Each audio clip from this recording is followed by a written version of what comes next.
In the Middle Ages, Europe and Middle East were divided between Christian states, also known as Christendom, and Muslim states. They were uneasy neighbors and were frequently at war. The Eastern Roman or Byzantine Empire was the major Christian power in the Eastern Mediterranean. But in the 11th century, a powerful new force emerged and threatened its survival. The Seljuk Turks, originally from Central Asia, migrated south to Sunni Islam and carved out a great empire for themselves. In 1071, as we know from the previous video, the Battle of Manzikert happened.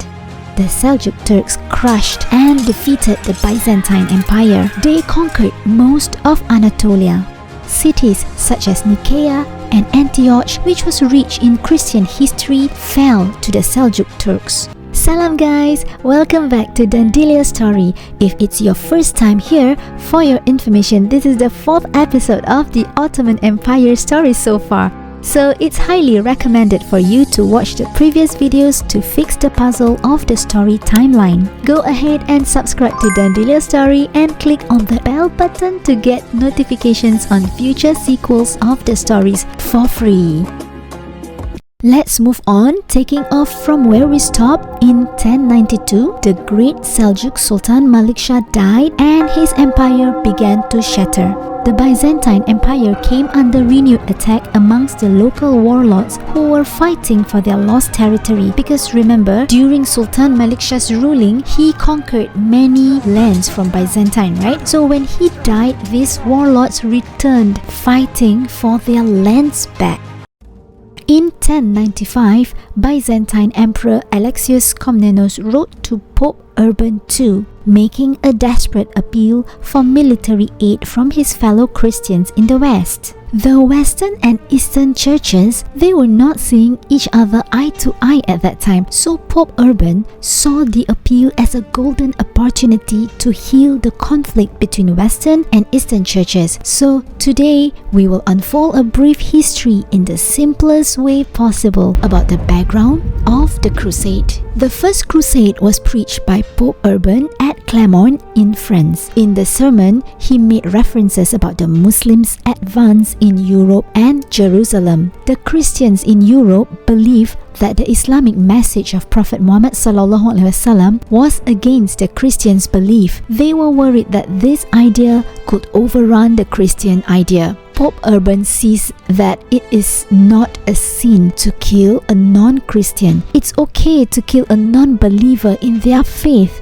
So he made this creative deal that if you fight in the Holy Land, you will be forgiven from all your past sins. He proposed that simply by going to the Holy Land, they will be given a passport to heaven. You know, the European knights, they actually lived in fear of condemnation in the afterlife because they led violent lives. So here, the Pope was offering a chance to atone for their sins through the Holy War. That was an extremely appealing deal for the Christian knight. They were thinking there was nothing to lose. They could gain fame, they could earn glory, and win all those treasures of war spoils from the Middle East. They even get a passport to heaven. The Pope's appeal went viral. It was preached across Europe and successfully led thousands of ordinary folks to join the Crusades. Many were inspired by a French priest known as Peter the Hermit, who became the leader of this so-called People's Crusade. So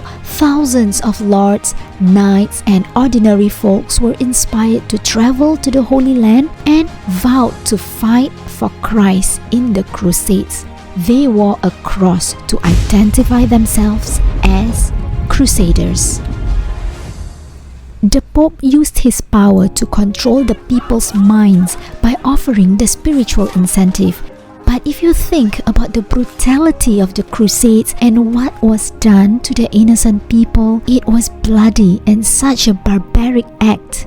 Some of these crusaders fired up and attacked local Jewish communities, slaughtering around 5,000 men, women, and children. For the lives they spared, they extorted money from them. So it was clearly against the pure Christian message. How ironic that on one hand, they promoted the message of love towards the religion, and on the other hand, the amount of hatred increased. The bloodshed by the Crusaders spread throughout the Islamic land. Everywhere and everybody heard stories about the massacre. It created intense rage amongst Muslims. In turn, it resulted in a so-called Muslim crusade, a desire to raise an army to liberate Jerusalem from the Crusaders. The Crusaders were categorized into 3 different groups. Remember, initially the Pope was actually calling out for Christian knights through his sermon. Although they did not have social media at that time, there was no YouTube.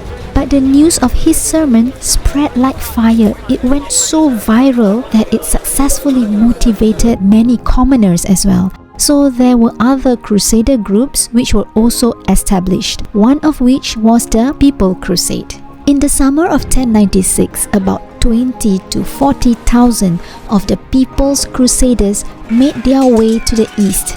The contingent was led by priest Peter the Hermit. Because of their lack of war experience, remember they were common people, right? So they were poorly disciplined and lacked preparation, and they were not used to the war routine.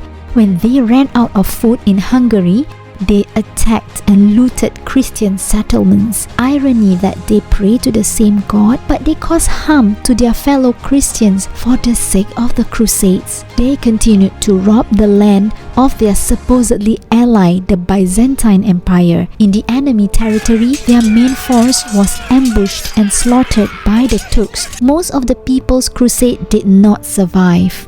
The other category was the Princess Crusade. Meanwhile, some of Europe's most powerful feudal lords departing for the Holy Land were much better armed and organized than the disastrous People's Crusade. They were made up of princes from Lorraine, Normandy, Provence, and from Norman southern Italy. From different palaces around the European region, the various contingents converged their allegiance for their agreed path at Constantinople. Together, they formed a huge army, perhaps around 60,000 of them, and probably the largest seen in Europe since the fall of the Western Roman Empire. The third category was the skillful battalion of the military crusades. The Crusaders, particularly the armored knights, were a mighty military force. They made up about a sixth of their strength. They set the stage for several religious knightly military orders, including the Knight Templar, the Teutonic Knights, and the Hospitallers. These groups defended the Holy Land and protected Christian pilgrims traveling to and from the region. But they had to adapt to rapid heat, terrain, and hit-and-run tactics from their Turkish enemy. The Turks will not sit quietly, right? Of course, they will fight. However, in their favor, the Islamic world and the great Seljuk Empire itself was badly divided to begin with. Remember, after Sultan Malik Shah's death, the Turkish governors or the Beys, they were busy fighting each other, as well as the Shia Fatimids of Egypt. The death of Sultan Malik Shah somehow facilitated the events during the crusade. There was no unity amongst Islamic states, and they were in chaos. None of them were prepared for the first crusade attack. They had no idea of its strengths and aims, so the Islamic states were caught off guard from the first crusader attack. The Crusaders' first success came at Nicaea, which fell after a 6-week siege, but the city was surrendered to the Byzantine forces. They see it as cheating by the Byzantines, and this further strained the delicate relations between Crusaders and Byzantines. Despite these deteriorating relations between the Crusaders and Byzantine leaders, they still combined forces and continued to march through Anatolia. They were so determined to destroy the Islamic states. The great Syrian city of Antioch was captured in June 1098. The Crusaders slaughtered hundreds of men, women, and children in their victorious entrance into Jerusalem. From then on, there were a series of Crusader attacks. In short, the Crusades were one of the most significant events in the history of Europe and the Middle East. It primarily started to secure control of holy sites considered sacred by each of the religious groups. Jerusalem was the heart of fighting for the Crusaders. The city was centrally located in the Holy Land between the Mediterranean Sea and the Dead Sea. The history of the city itself goes back much further. It was a significant site in the Crusades because of the importance it holds for the three main religions of the region, which was Islam, Christianity, and Judaism.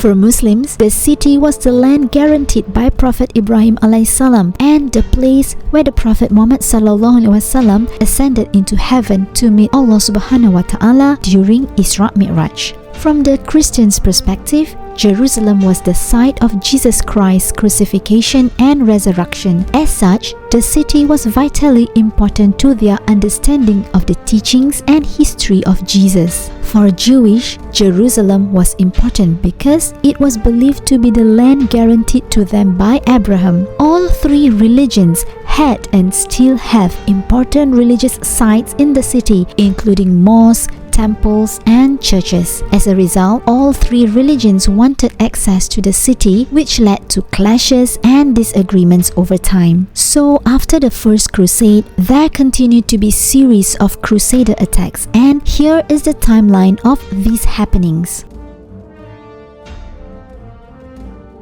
The Second Crusade was called to retake the city of Edessa. The Second Crusade accomplished nothing. In 1887, the Muslim warrior Saladin captured the Kingdom of Jerusalem. The entire army of the Kingdom of Jerusalem was lost in the battles for the city. In 1889, the Crusaders attempted to reclaim the city of Jerusalem. Under the control of Richard the Lion-Hearted, European Christian forces regained control of a small amount of land in modern-day Israel, and Christians were allowed to visit the city of Jerusalem.